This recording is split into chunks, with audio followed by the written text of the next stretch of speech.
Hello fellow bookworms, it's Katie. Today I'd like to talk to you about Lady Susan, which was the Discovering Jane Austen read for October, and I've actually finished it 2-ish weeks ago, quite a while ago, but I wasn't able to film a video because I'm busy.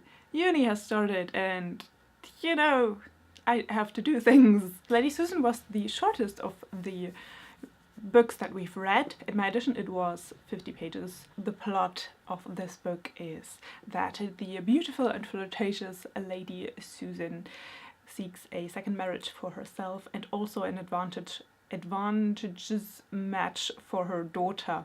But her daughter really doesn't want to marry the suitor her mother has appointed for her, so she turns to her aunt for help, and that is very much against Lady Susan's wish.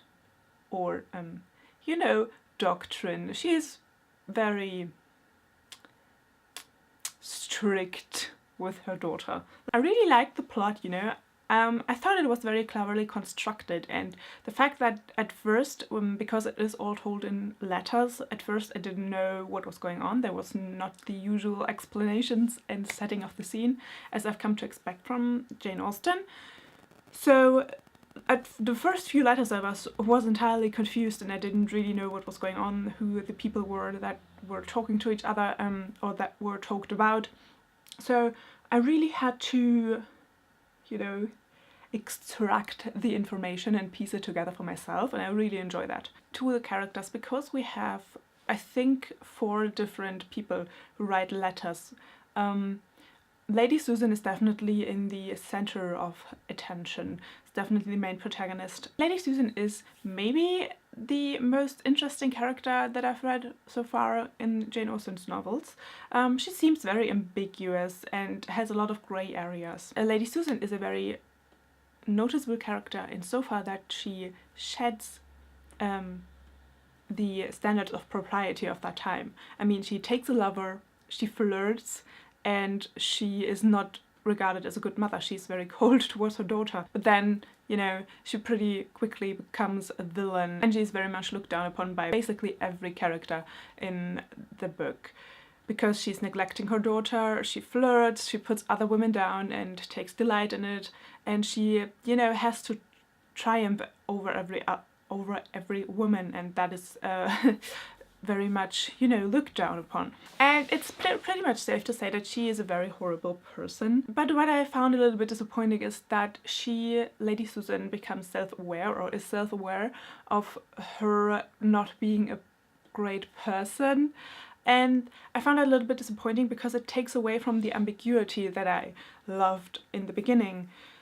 You know, because she admits that she is not a great person, and she admits that the other people are right in what they are thinking about her.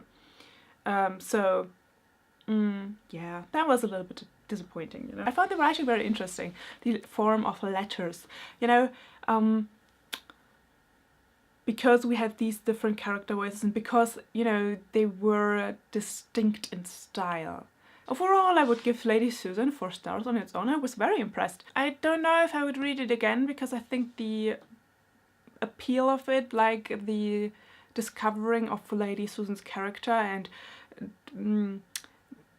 you know, dissecting her character and, you know, taking all the different, like, opinions of her, like the opinions that she has of herself at first, and the opinions that her sister-in-law has of her, or that her lover has of her, or her friend has of her, taking all these opinions and, you know, discovering her real character was the appeal of this novel. But after, you know, I've read it, and it is very clear that Lady Susan is a very, you know, horrible person, and that people's opinions about her are justified. I don't think I have to read it again, because I have already made that discovery. Yes. This is the end of Discovering Jane Austen Project, and yes, I do have a video planned in a few weeks. I don't know when I will be able to upload it, but I have a video planned, like a kind of wrap-up video. I think that's appropriate after 7 months of this. So yes, there will be something, you know, there will be more. There will be more. Alright, hope you have an awesome day. Hope you're doing something magical and wonderful. I hope it's not as rainy as...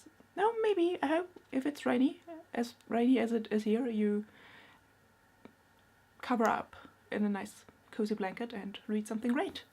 And I hope you have an awesome weekend, I hope. And I will see you soon. Bye! Why is there so much traffic in a Sunday stay at home?